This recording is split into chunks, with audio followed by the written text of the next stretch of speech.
Tasavvur qil, futbolchi jahon chempionatini yutib, keyin esa faqatgina bitta fotosurat tufayli hammasini yo'qotadi. 2010-yilda Mesut O'zil Turkiya prezidenti Recep Tayyip Erdo'g'an bilan suratga tushdi va muxlislar buni xiyonat sifatida qabul qilishdi.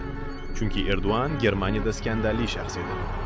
O'zilga qarab, go'yo u Germaniyadan ko'ra Turkiyaga sodiqroq ekanligi haqida fikr yuritila boshladi. Faqatgina bitta surat hammani o'zgartiradi. German muxlislari uni so'kib, ko'pchilik esa undan oralashdi. Shu jumladan Germaniya futbol federatsiyasi ham. Germaniya terma jamoasi 2010-yilgi jahon chempionatini guruh bosqichida tark etganda asosiy ayb O'zilga to'nqatiladi. Uni hamma yerda kamsitishdi va hurmat qilishmadi.